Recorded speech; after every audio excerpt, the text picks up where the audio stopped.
आप सभी का प्रेमजीत स्टडी सेंटर में स्वागत है। आज हम क्लास 11 में फिजिक्स का सब्जेक्ट देखेंगे। इसमें हमारा जो टॉपिक है आज का बल आघूर्ण है। बल आघूर्ण किसे कहते हैं, इसके मात्रक लिखना है, इसके विमीय सूत्र लिखना है, यह कौन सी राशि ये बतलाना है। साथ ही इसका सदिश रूप में क्या करना है, हमको जो है गणितीय व्यंजक भी देखना है भी। ठीक, तो आज का जो टॉपिक है ये हमने पिछले वीडियो को जब स्टार्ट किया था तो उसमें लाइव सेक्शन के दौरान किसी ने हमें कमेंट किया था कि इस पे जो है क्या करना है, एक वीडियो तैयार कीजिए। बल आघूर्ण का मतलब होता है टार्क्यू। टार्क्यू का एग्जाम्पल उन्होंने पूछा था हमसे। ठीक है, तो आज ये टॉपिक हम जो है लेकर के आए हैं अभी। इसी तरह से अगर आपको कोई भी टॉपिक में डाउट हो तो उस टॉपिक से रिलेटेड हमको प्रश्न दीजिए। उस प्रश्न के अकॉर्डिंग क्या करेंगे, हम जो है एक नया वीडियो लेकर के आएंगे। और जब भी कमेंट सेक्शन में डालें तो उसके दौरान लगातार 2 से 3 दिन तक चैनल में क्या करें, लगातार चर्चा लेते रहें, ताकि आपको क्या करें, यहाँ पर जो अपलोड होगा वो तुरंत जो है मिल जाएंगे भी। हम कोशिश करेंगे कि जो वीडियो है, जो आपका कमेंट है, उसको त्वरित उत्तर दे सके। मैक्सिमम 3 दिन के अंतर्गत आपको उसका जो है आंसर देने का प्रयास रहेगा भी। ठीक, तो अगर आपने हमारे चैनल को लाइक नहीं किए हैं, शेयर नहीं किए हैं, तो लाइक शेयर कर दीजिए भाई। साथ ही अभी जो वीडियो स्टार्ट होगा इसमें कमेंट भी कीजिए। ठीक है, और सब्सक्राइब करना तो सबसे ज़्यादा इम्पोर्टेंट है। सब्सक्राइब करना है भाई, नोटिफिकेशन को भी ऑन कर देना है, बेल आइकन को इसके लिए प्रेस कर देना है भाई। तो आज का टॉपिक को क्या करते हैं, हम जो है स्टार्ट करते हैं भाई। आज का हमारा टॉपिक है बल आघूर्ण। आज का हमारा टॉपिक है बल आघूर्ण। ये भाई बल आघूर्ण को बोला जाता है टॉर्क्यू। टॉर्क्यू, ठीक, ये टॉपिक हमको जो है किसी भी स्टूडेंट ने पूछा अभी हमसे। इसके पहले के जब वीडियो अपलोड किए थे तो उसमें लाइव सेशन के दौरान, ठीक है, तो हमने उस वीडियो को आज तैयार कर लिया अभी। तो बल आघूर्ण जिसको क्या बोला जाता है, टॉर्क्यू बोला जाता है अभी। तो एक्चुअल में अब जान लेते हैं भाई कि ये बल आघूर्ण क्या चीज है अभी। ठीक है, यहाँ पर ये नाम से स्पष्ट होता है अभी। बल, बल का मतलब तो जानते हैं, आघूर्ण, आघूर्ण का मतलब घूमना। तो बल लगाने के कारण जब कोई वस्तु किसी अक्ष के चारों ओर घूमने लगे तब वहां पर बल आघूर्ण काम करने लग जाता है। ठीक, जब बल लगाने पर कोई वस्तु जो है किसी अक्ष के परितः गति करने लगे तब वहां पर बल आघूर्ण कार्य करने लगता है। ठीक है, तो यहाँ पर बल आघूर्ण का परिभाषा क्या देंगे भी, बल आघूर्ण का हम जो है यहाँ पर परिभाषा देंगे भी। ठीक, परिभाषा देंगे हम जो है, जब कोई वस्तु घूर्णी गति, जब कोई वस्तु घूर्णी गति करती है, ये देखो भी, जब कोई वस्तु घूर्णी गति करती है तब उस पर लगाए गए बल, तब उस पर लगाए गए बल को बल आघूर्ण कहते हैं। बल आघूर्ण कहते हैं, ये देख लीजिए, हमने इसका परिभाषा लिख दी अभी। जब कोई वस्तु घूर्णी गति करती है तब उस पर लगाए गए बल को क्या बोल दिए हम जो है, बल आघूर्ण कहती है। ठीक, इसी को क्या करते हैं हम जो है दूसरे रूप में देखते हैं भी। इसी को हम क्या करते हैं, दूसरे तरीके से देखते हैं। दूसरे तरीका से देखेंगे तो इसी को थोड़ा सा मॉडिफाई करेंगे। क्या मॉडिफाई करेंगे भाई, जब कोई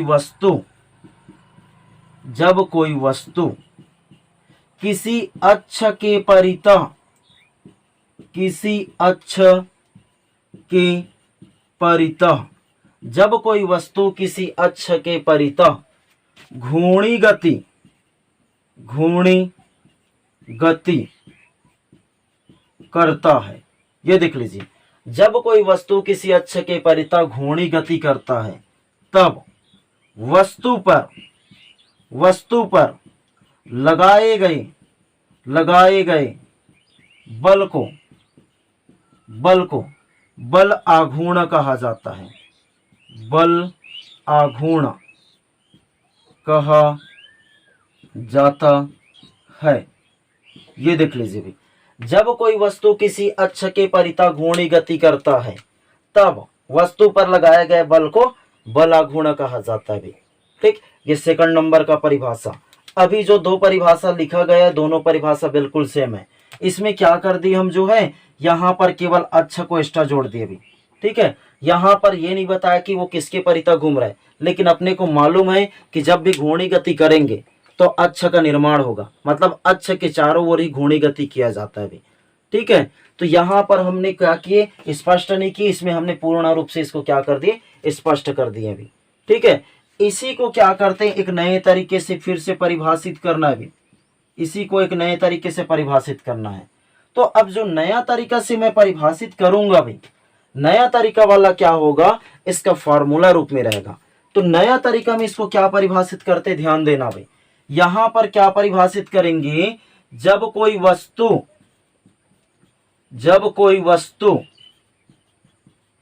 घूर्णी गति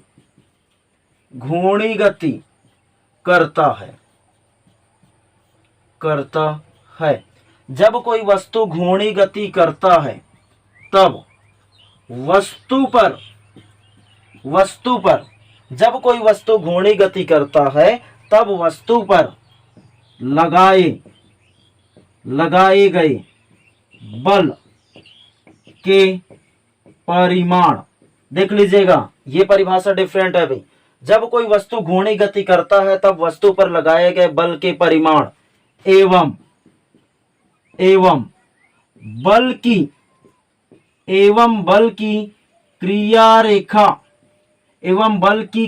रेखा से अक्ष की लंबवत दूरी, ये देख लीजिए अभी, एवं बल की क्रिया रेखा से अक्ष की लंबवत दूरी के गुणनफल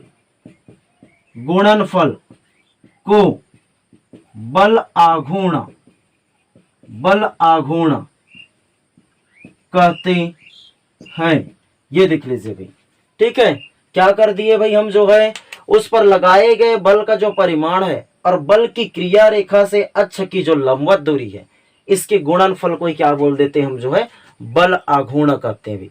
इसे याद रखना, टाउ से प्रदर्शित करते हैं, इसे टाउ से प्रदर्शित करते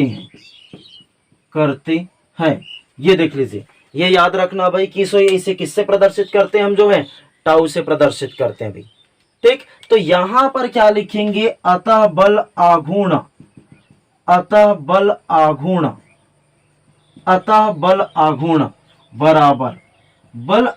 बराबर होता है बल गुणा, ये हो जाता है दूरी। ठीक है, यहां पर मैंने जो फार्मूला लिखा है उसको शॉर्टकट कर दिया भाई। बल का मतलब होगा बल के परिमाण, बल का मतलब क्या होने वाला है, बल का मतलब है बल का परिमाण।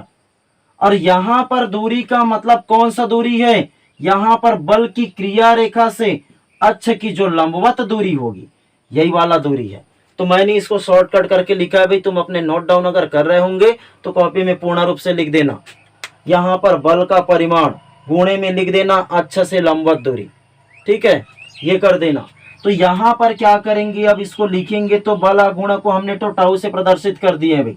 ठीक है, बल को जानते हो सभी कि इसको किससे प्रदर्शित करते हैं, एफ से।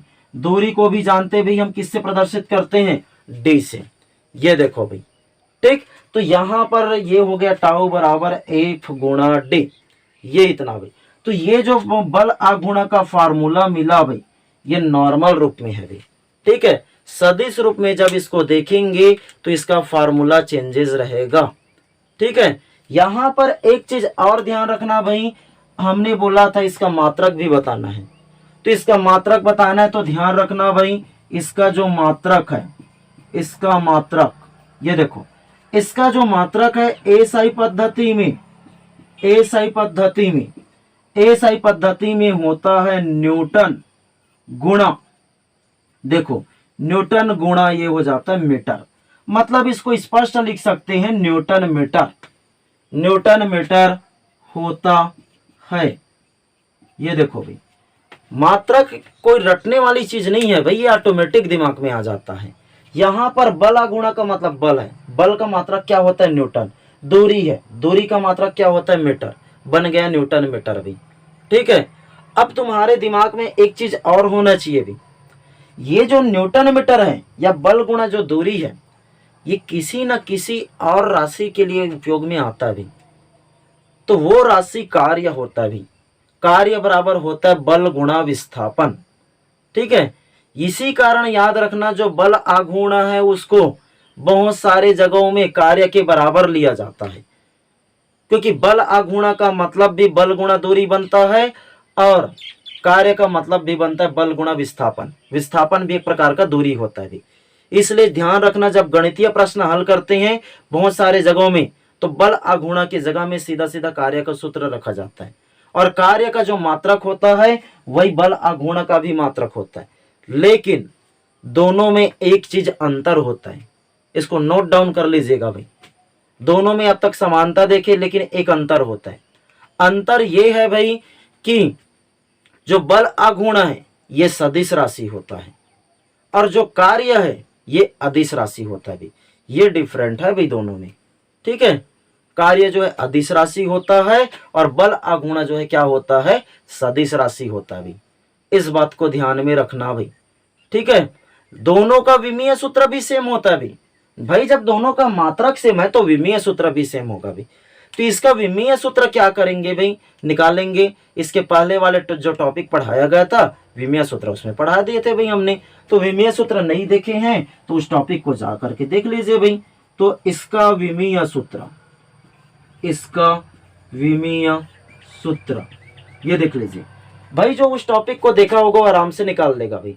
इसका विमीय सूत्र होता है भाई एम एल टी की पावर में -2। ये देखो, ये पूरा नहीं है भी, अधूरा याद रखना। यहां पर एम एल टी की पावर -2 जो लिखा गया वो न्यूटन के लिए है। न्यूटन मतलब किसके लिए, बल का होता है। साथ में यहां पर दूरी है, तो दूरी के लिए मैं क्या लिखूंगा, दूरी के लिए एल लिखूंगा। तो जब इन दोनों का गुणा करूंगा तो एल की पावर में क्या बन जाएगा, 2। अब जाके अपना फाइनल बन गया विमीय सूत्र। तो ये सब तरीका आना चाहिए भी, फिर आराम से बन जाता है। ठीक है, बल का विमीय सूत्र एम एल टी की पावर -2 होता है। बल के साथ में दूरी है, दूरी मतलब एक और मिलना था भाई, तो एक एल और इसमें बढ़ा दिए, मतलब वर्ग कर दिए। तो इसका विमीय सूत्र याद रखना एम एल की पावर 2 टी की पावर -2 होता है। ये देख लीजिए भाई, ये विमीय सूत्र को याद रखना भाई। ठीक, बल आघूर्ण का जो विमीय सूत्र है और मात्रक है कार्य के समान होता है, लेकिन कार्य जो होता है वो अदिश राशि होता है और जो बल आघूर्ण होता है वो सदिश राशि होता है। इस बात को ध्यान में रखना भी। ठीक है, जब भी वीडियो देखते हो पूरा देखा करो, पूरा देखने से ही फायदा होता है भी, क्योंकि बहुत सारे जगहों पे एक नया नया वर्ड यूज होता है जो कि इंपॉर्टेंट होता है भी। उन सारी चीजों को आपको जो है कैप्चराइज करना है भी। ठीक है, तो चलिए भाई, ये तो बल आघूर्ण का हमने परिभाषा दे दिए, इसका मात्रक दे दिए, ये कौन सा राशि ये भी बता दिया। कौन सा राशि है भाई, लिख देते हैं, लिखे नहीं है। यह कौन सा राशि होता है भाई, यह सदिश राशि होता है। यह सदिश राशि होता है, ये देख लीजिए भाई, ये जो है सदिश राशि होता है। अब जो स्टूडेंट ने कमेंट किया था भाई, उसने हमसे इसका एग्जाम्पल पूछा था भाई। ठीक है, तो इसका एग्जाम्पल हम क्या है बहुत सारे दे सकते हैं भाई। बल आघूर्ण का एग्जाम्पल बहुत सारे दिया जा सकते हैं। बहुत बढ़िया टॉपिक निकाला भाई, जो भी पूछा ये। ठीक है, बल आघूर्ण का उदाहरण, उदाहरण का मतलब ही क्या होता है, एग्जाम्पल। ठीक है, तो बल आघूर्ण का एग्जाम्पल क्या होता है भाई, ये देखो। जिस स्टूडेंट ने भी पूछा है उसने एडवांस तैयारी करना स्टार्ट कर दिया भाई, क्योंकि ये स्टार्टिंग का नहीं है अभी। 11th क्लास की बात कर रहे हैं, तो 11th में ये जो है क्या होता है, बहुत आगे जाने के बाद ये टॉपिक मिलता है अभी। तो ऐसे अपना जो तैयारी है वो स्ट्रॉन्ग खुद से रखना चाहिए अभी। ठीक है, तो बल आघूर्ण का एग्जाम्पल देखेंगे भी। बल आघूर्ण का एग्जाम्पल देखना है तो क्या करना, अपने जो घर होंगे भी, ठीक है, या स्कूल जाते हैं आप लोग, स्कूल जाते हैं तो स्कूलों में देखना जो मेन गेट होता है वो प्रायतर लोहे की बनी होती है। ठीक है, जब भी स्कूल जाओगे तो अपने स्कूल में देखना जो मेन गेट होगा वो क्या होता है, लोहे की होती है। अब लोहे की क्या होती है, एक चैन वाली गेट भी होती है, वो चैन वाले में काम नहीं करेगा भाई। ठीक है, ऐसा गेट लेना है जो इस तरह से खुल सके, अंदर बाहर हो सके, या प्राय अपने घर में होता है भाई, अपने घर वाला गेट कोई ले लेना। तो अपने घर वाला गेट में जो वहां पर दरवाजा लगा होता है, ये यहाँ पर क्या करते हैं, ये अपना क्या हो गया, ये हो गया, ठीक है, चौखट अपना। इसको स्थानीय भाषा में हम चौखट ही बोलते हैं भाई। ठीक, तो ये चौखट हो गया, इसी पे इस तरह से ये कपाट लगेगा भाई। ठीक है, इस कपाट को क्या करते हैं, जिसको दरवाजा बोलते हैं, उसको आगे पीछे इस तरह से इसी के चारों तरफ ऐसे घुमाते हैं। तो इसको घुमाने के लिए हमको क्या करना पड़ता है, बल का प्रयोग करना पड़ता है, तब वो क्या करता है, इस चौखट के परिता घूमता है। इससे बढ़िया वाला एक सरल एग्जाम्पल लेते हैं भाई। ठीक है, इसके लिए मैं एक चीज लेके आया हूं भाई, यहाँ पर देखना, ये देखो एक प्रकार का ये पन्ना है भाई। ठीक है, पेंचिस वगैरह जो भी चीजें हैं, यहाँ पर मैं क्या करता हूँ, ये जो मेरा ब्लैक पेन है भाई, इस ब्लैक पेन को एक अच्छा लेके चल रहा हूँ भाई। अब इसके अंदर में क्या करता हूँ मैं, इसको जो है इसके अंदर में ये डाल दिया भाई। ये देखो, ये मैं जो ये पेन पना लेके आया हूँ भाई, ये जो पना या पेंचिस जो भी बोलते हैं आप, इसको लेके आया हूँ। ये देखो इस अक्ष में, इस अक्ष के परिता भी इसको घुमाना है। तो घुमाने के लिए मैं इसको पकड़ करके इसको देखो ऐसे घुमा रहा हूँ। ये देखो ऐसे घुमा रहा हूँ भाई, ये ऐसे घुमा रहा हूँ। तो घुमाने के लिए यहाँ पर बल का प्रयोग कर रहा हूं मैं। तो यहाँ पर याद रखना ये अक्ष है, इस अक्ष के परिता ये घूर्णी गति कर रहा है। घूर्णी गति कब कर रहा है, जब इस पर बल लगा रहा हूं। तो यहाँ पर इस पर जितना मैं बल लगाया वो, और बल मैं जो है इसमें देखो ऐसे घुमा रहा हूं, मतलब इसकी दिशा ऐसे बाहर की ओर बनेगा। ये जो मेरा हथेली दिख रहा है भाई, ये बल की दिशा बनेगा, और मेरा जो हाथ है पीछे की ओर, ये उसकी क्रिया रेखा बनेगा। तो क्या करेंगे, इस अक्ष से मेरे हाथ में इधर एक लंबवत दूरी डालना है। वही जो लंबवत दूरी होगा वो दूरी यहाँ पर क्या किया गया, लिया गया भी। ठीक, तो ये जो अगर ये पेन है और ये जो ये चीज है भी पेंचिस, इसको घुमाने के लिए हम क्या कर रहे हैं, बल का प्रयोग कर रहे हैं। मतलब यहाँ पर भी बल आघूर्ण करना, काम करना स्टार्ट कर दिया भी। ठीक है, साथ ही यहाँ पर और क्या करना, अगर पहले या पुराने जमाने में, ठीक है, आटा चक्की देखे होंगे भाई, अभी तो एडवांस हो गया भाई। पहले का जो आटा चक्की होता था उसमें एक गोल पत्थर होता था भाई, उस पत्थर के ऊपर में क्या होता था, दूसरा पत्थर होता था, लेकिन नीचे वाले पत्थर में ऐसे एक रॉड लगा होता था। उसी के ऊपर में क्या करते थे, उसको ऐसे गोल गोल घुमाते थे। तो घुमाने के लिए वहां पर बल का प्रयोग होता था। तो बल का प्रयोग होने से वो घूर्णी गति कर रहा है, मतलब वहां पर फिर बल आघूर्ण आ गया। ठीक, तो जो पुराने वाली आटा चक्की है ये बल आघूर्ण का एग्जाम्पल है भाई। अभी मैंने पेंचिस को इसको घुमाया, वो भी क्या चीज है भाई, बल आघूर्ण का एग्जाम्पल है। या फिर जो है मैकेनिक लोग है भाई, मैकेनिक लोग को गाड़ी ठीक कराने जाओगे तो नट बोल्टा को क्या करते, खोलते हैं। तो नट बोल्टा को खोलने के लिए क्या करते, वो अपना जो पन्ना होता है उस पर दबाव डालता है, मतलब बल का प्रयोग करता है, तब वो जाके ऐसे घूमने लगता है भी। तो वहां पर भी बल आघूर्ण काम करना स्टार्ट कर देता है भी। ठीक है, और इसको और एक एग्जाम्पल लेके चलना है। तो यहाँ पे क्या करना है, इसका एक और एग्जाम्पल के लिए यहाँ पर एक क्या कर लेना, कोई भी एक लोहे की वस्तु ले लेना, या लोहा नहीं तो कुछ भी, वो प्लास्टिक की वस्तु ले लो। ये प्लास्टिक के वस्तु में क्या करना, इसके बीच में कील लगा देना। ठीक है, इस प्लास्टिक के वस्तु में बीच में क्या कर देंगे, कील लगा देंगे। अब कील लगाने के बाद इसको ऐसे घुमाऊंगा, तो ये जो कील लगाया इसके लिए अच्छा बनेगा। अब इसको घुमाऊंगा तो घुमाने के लिए मेरे को क्या करना पड़ेगा, बल का प्रयोग करना पड़ेगा भाई। मतलब यहाँ पर भी बल आघूर्ण काम करने लग गया। तो एग्जाम्पल बहुत सारे हैं भाई अपने पास। अपना ऊपर देखोगे पंखा चलता है भी, घर में पंखा भी चलता है। तो पंखा चलता है तो वो भी क्या करता है, गोल गोल घूमता है, तो वहां पर भी बल आघूर्ण काम करने लगता है। लेकिन वहां पर हम जा करके बल नहीं प्रयोग में लाते हैं भी। ठीक, तो यहाँ पर बल आघूर्ण के लिए भी एक कंडीशन होता है भी। हर एक जो घूर्णी गति होता है उसमें बल आघूर्ण काम नहीं करता भी, ये याद रखना। जहां पर कोणीय त्वरण उत्पन्न होता है, कोणीय त्वरण के लिए क्या करेंगे, एक नया वीडियो तैयार करेंगे भी। ठीक है, तो घूर्णी गति किया मतलब ये नहीं समझ लेना, मतलब कोई इसके चारों ओर घूम रहा है तो घूमने मात्र से वहां पर जो है बल आघूर्ण काम नहीं करेगा भी। ठीक, वहां पर बल आघूर्ण तभी काम करेगा जब कोणीय त्वरण उत्पन्न होगा। अगर कोणीय त्वरण उत्पन्न नहीं होता है तो वहां पर बल आघूर्ण का निर्माण नहीं होता है भी। ठीक है, इस चीज को नोट डाउन कर लीजिएगा, इस बात को बहुत लोग नहीं बताएंगे तुमको। ठीक है, कि घूर्णी गति किया मतलब हर कोई बोल देंगे घूर्णी गति किया मतलब बल आघूर्ण हो गया, लेकिन नहीं होता अभी। ठीक है, ये रॉन्ग है भी, या अधूरा है कहा जाए तो। ठीक, बल आघूर्ण तभी प्रयोग में आएगा जब वहां पर कोणीय त्वरण उत्पन्न होगा, मतलब घूर्णी गति करेगा तो कोणीय त्वरण उत्पन्न होना चाहिए भी। ठीक, चलिए भाई, तो इस तरह से हमने क्या किया, इसका एग्जाम्पल भी देख लिया भाई। ठीक है, तो 11th क्लास का जितना भी टॉपिक कराया जा रहा है वो सारे टॉपिक को कैप्चर करो भाई, ये बहुत सारे एग्जाम के लिए काम आएंगे भी।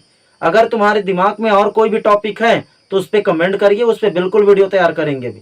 ठीक है, 2 से 3 दिन या 3 से 4 दिन में आपको जो है मिल जाएगा भी। ठीक, तो सब्सक्राइब करिए और जुड़े रहिए तो ही फायदा होगा भी। ठीक, वीडियो आज का जो है लंबा हो रहा है भी, इस कारण हम क्या करते हैं, इसका जो सदिश रूप है उसको नहीं बना पा रहे भी।